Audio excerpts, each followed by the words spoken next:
persons who know Canada, right? Brampton is a peculiar city. Um, and the other day when we were at the party, the New Year's Eve party, one of our friends, we're talking about, the fact that Brampton is a bedroom city. And what that means is people travel back to Brampton in the evenings after they go home from work, and then they travel from Brampton to their place of living. They travel from Brampton in the morning to the place where they work in the morning, and then they do that every day. So in one of the videos, I think I mentioned that I love this time of the year when I don't have to worry about a lot of traffic, because the regular days when school is back and when everybody's working is horrendous. And unfortunately, they're building more properties, for homes not far from where we live, and so it's going to add more problems to the existing issues that we have with regards to traveling back and forth.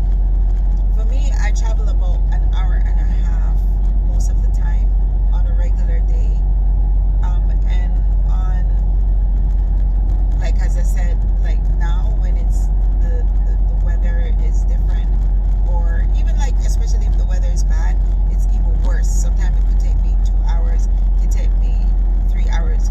And on a regular day when there's no traffic and when it's not cumbersome like this, it will be 35 minutes. So think of it, guys. What would normally take me 35 minutes to go to work is taking me anyways, 1 hour and 30 minutes. And then in the winter time or when there's accidents, maybe 2 hours, maybe 2.5 hours. And some people will be wondering, why would you be doing that? Well, again, because Brampton is a bedroom city and Toronto is like a neighboring city, which you kind of, it's really south of Brampton. So when you travel, you're going south, right? And Brampton is more north for those persons who are not from Canada. And so you're going towards the main city or the capital of Canada, Toronto. Is it? No. Is it Ottawa? Okay. My geography is off this morning. But anyway, I can always put that in the description box to make sure, correct myself. But the point I'm making is because we're traveling south, and you're going through different cities, because we kind of go through sort of like Mississauga, which is south of Brampton, a little bit through Mississauga, and then you go from Mississauga towards Toronto. And so it's a bit, and then all that traffic, all those people are going south. So it's always cumbersome, and it's even more difficult when they have more properties coming up, more properties being built. So again, we're going to have more issues. And, when we just moved there in that area where we live, so we live near to where it's Caledon and Brampton area. So it's very, very north. It's like the most northern part of Brampton. When we moved there, nobody was there. It was very, open, and even less properties were there, or homes. But now it's been like more populated, and it's dense too because you have multiple families living in one house. So instead of just having one family, it becomes really dense and populated, really populated. And I'm not complaining in the sense where, sorry about that bump, I'm not complaining in the sense where like I want to move somewhere else, because I really love where I live, but it's just these challenges, and it's going to get worse, and I know it's going to get worse this year, because again, more people are moving in, they're building more houses, and highway coming down in the area where I live. So it's harder as we get into future years. And I don't even see the possibility of them being able to build another highway. Like, how will that be possible? You know, going from north to south. It's just the way everything is laid out. And then the 401, which is the main highway that goes into Toronto, it's dense as well, and it's, you know, just horrendous in the mornings. But then I noticed, because I was at the bank the other day, and this lady was talking about, you know,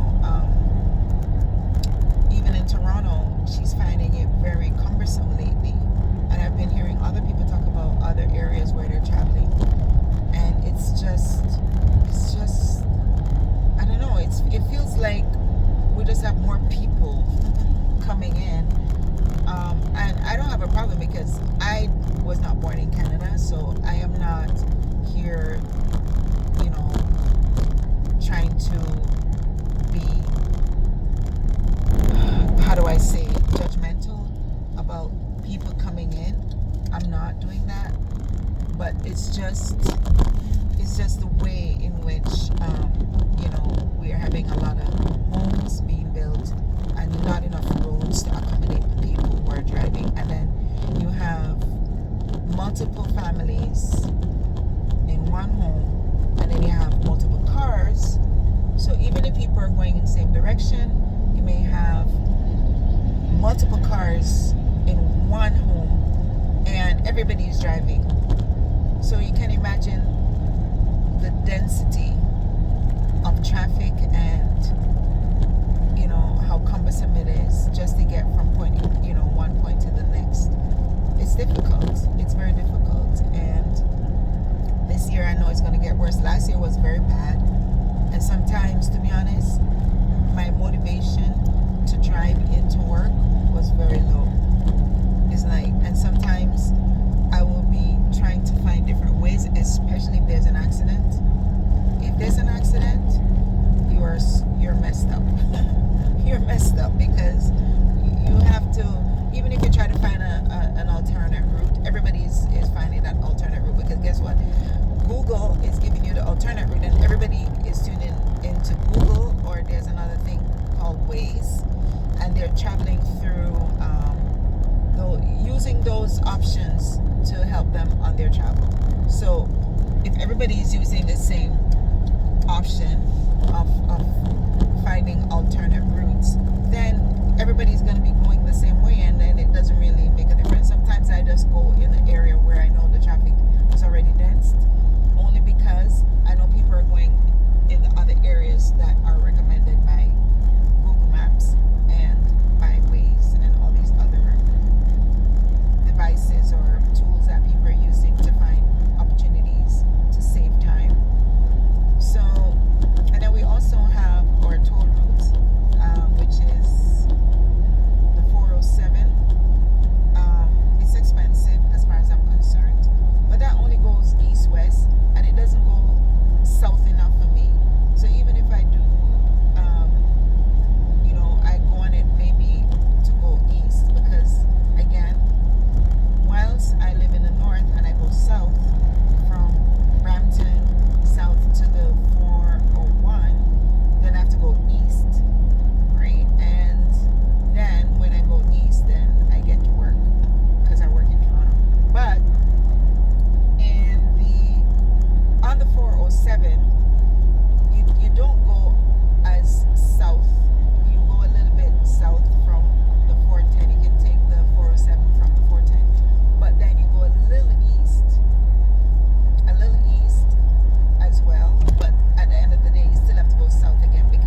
buses than the buses that goes into Toronto, or you can link to the train or the subway. But apart from that, that's also expensive. It's not cheap. So, but and then you don't have the convenience of, say, if you want to make a stop or do something, it's harder. You can actually park your vehicle and then go in like that. But anyway, so it's just the challenges that comes about with traveling into the city. So yeah, I just wanted to share that. So today is brought to you by Travel and Adventure, and I hope you have garnered some information, and I hope you understand what I'm saying here. And the next video we're going to be talking about food, so stay tuned for that. Okay, and have yourself a wonderful day, guys, and we love you, we appreciate you, we thank you so much for staying with us, and I hope we can at least enlighten someone